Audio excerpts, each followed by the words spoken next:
Hey everyone, my name is Vishwas and welcome to a brand new series on JavaScript data structures.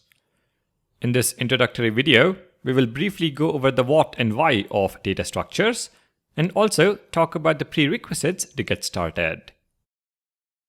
Before we begin, I want to talk about 4 points. First, this course is a continuation of the JavaScript algorithms series. If you haven't watched that playlist, please do so before proceeding. It is not a must, but is something I highly recommend for continuity. Second, different programming languages have different data structures. Our language of choice in the series is JavaScript.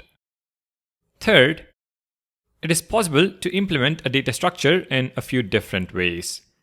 We will be learning what I feel is the simplest way. If you're referring to more than one resource for learning about data structures, please don't be alarmed if you find 2 different implementations. My advice would be to pick the solution which makes sense to you.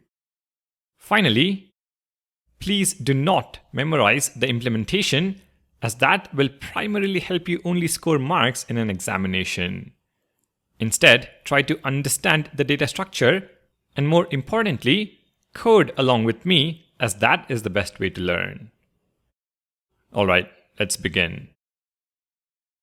What is a data structure? In very simple terms, a data structure is a way to store and organize data so that it can be used efficiently. If I have to elaborate, I would say a data structure is a collection of data values, the relationships among them, and the functions or operations that can be applied to that data. Now, why do we need to learn about data structures? If you think about it, almost every application we build involves data that is modeled in a certain way. To efficiently manage the data, you need data structures. Imagine walking into a library only to find out there is no efficient organization of the books and they are sorted randomly. It would take you hours to find a book and you might never walk into that library again. The same concept translates to the code you write. The difference between a function taking a few milliseconds versus a few seconds or even minutes comes down to the selection of the right data structure. Data structures help you solve problems in a more efficient way, both in terms of time and memory. Learning about data structures also helps you gain a more profound understanding of things you're already aware of.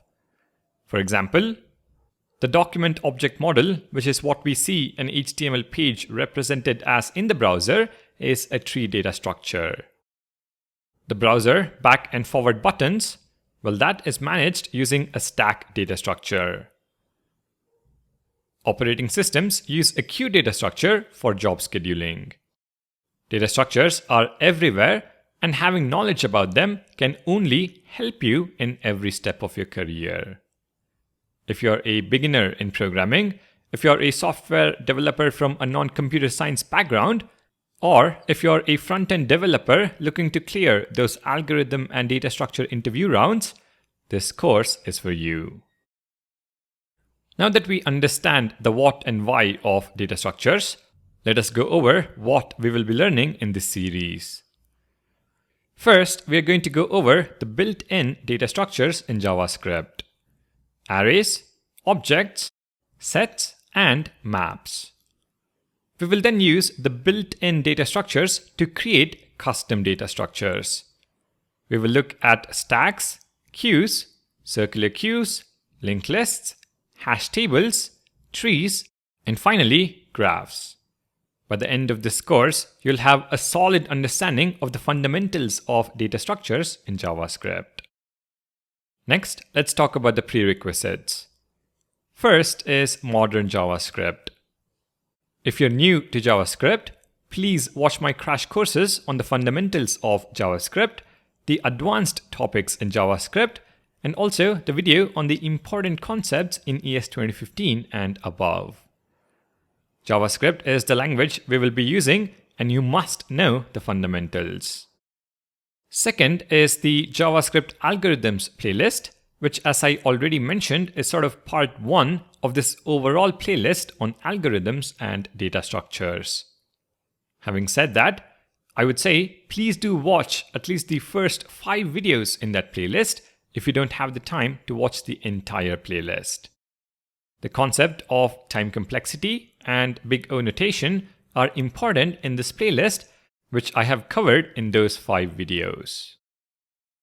The code pertaining to the necessary videos will be in the description box down below.